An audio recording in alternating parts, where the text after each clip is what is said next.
अगर बेटा देखें हम इस क्वेश्चन में क्या क्या रखा है, हमसे बोल रखा है कि हमारे पास एक स्ट्रिंग से दो मास को कनेक्ट किया गया है। एक मास हमारे पास बेटा m1 मास है और दूसरा हमारे पास m2 मास है, और m1 का जो मास है वो ग्रेटर देन है m2 से। m1 जो मास है वो ग्रेटर देन किससे बेटा, m2 मास से है। एक पुली से कनेक्ट किया गया और पुली को बोल रखा फ्रिक्शन लेस भी और मास लेस भी। जब हमारे पास मास डिफरेंट होंगे तो ये मोशन करेंगे, और m1 वाला ज्यादा है इसलिए m1 वाला कहां जाएगा बेटा, नीचे, और m2 वाला कहां जाएगा, ऊपर। और हम जानते हैं बेटा एनएलएम में दोनों का एक्सेलरेशन जो होता है वो बराबर होता है, इक्वल एंड अपोजिट होता है।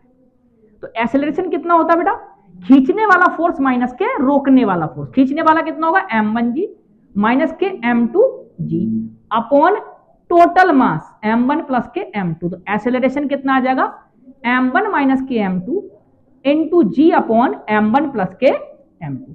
ये एक्सेलरेशन जो आया है बेटा, ये एक्सेलरेशन आया हर एक बॉडी का। लेकिन सीएम का क्या होगा, और एसीएम हम जानते हैं m1 a1 प्लस के m2 a2 upon m1 plus के m2।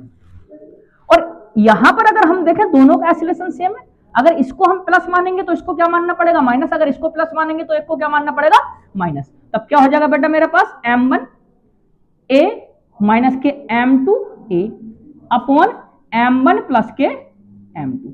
यहां से कॉमन क्या ले लेंगे बेटा, हमारे पास मास m1 माइनस के m2 में से क्या कॉमन लेंगे, मास में से a कॉमन ले लेंगे। क्या बन जाएगा हमारे पास m1 प्लस के m2। और हमारे पास एक्सेलरेशन कितना है, m1 माइनस m2g। अगर यहां पे बेटा प्लेस करेंगे तो क्या बन जाएगा, एसीएम बन जाएगा हमारे पास m1 m2 पहले से भी है माइनस में, क्या बन जाएगा m1 माइनस के m2। सेम क्वांटिटी है तो क्या बन जाएगा हमारे पास बेटा, स्क्वायर बन जाएगा। क्या बन जाएगा, स्क्वायर इनटू जी। ये आ जाएगा बेटा एक्सेलरेशन।